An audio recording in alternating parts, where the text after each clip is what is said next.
आज एक छानशी डिश आपण बनवणार आहोत। त्यासाठी 2 ते 3 अंजीर, 4 ते 5 खजूर आणि थोडीशी बदाम पावडर आपण घेतली। अंजीर आणि खजूर मीडियम साईज कापून एका बाउलमध्ये काढून घ्यायचं। त्यात 2 ते 3 चमचे किंवा हाताने तुम्ही बदाम पावडर ॲड करून मिक्स करायचे।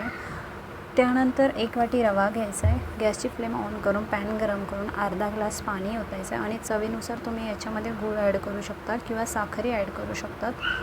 1 वाटी रवा आपण ॲड केल्यानंतर त्याला चांगला मिक्स करून घ्यायचा। गॅसची फ्लेम ऑफ करून ते थंड करून घ्यायचं आहे आणि थोडासा तेलाचा किंवा तुपाचा हात आपण घेऊन ते मळून घ्यायचं आहे। छानपैकी असं मळून घ्यायचं आहे। आपण गव्हाचं कणिक मळतो तशा प्रकारे आपण त्याला चांगल्या प्रकारे मळून घ्यायचं आहे। असं छानपैकी मळून झाल्यानंतर आपण त्याचे मीडियम साईज असे गोळे भरून घ्यायचे आणि छान विदाऊट क्रॅक आपण त्याला छान असा गोल शेप देऊन घ्यायचा आणि यापासून आपण आता पुरी लाटून घ्यायची। एक एक करून आपण सगळ्या पुरी लाटून घेतल्या आणि जे आपण सारण केलं आहे ते आपण या पुरीमध्ये ॲड करायचं आहे। पुरीमध्ये ॲड केल्यानंतर त्याला चांगला मोदकचा कसा आपण शेप देतो तसा शेप देऊन एक बांधून त्याला गोल असा थोडासा शेप द्यायचा आहे।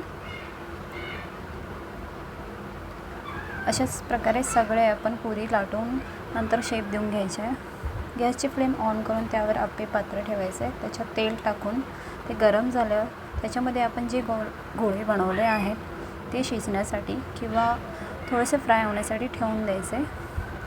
वरतून आपण त्यामध्ये तेल ओतायचं आहे आणि 5 मिनटं आपण असं झाकून ठेवून द्यायचं आहे।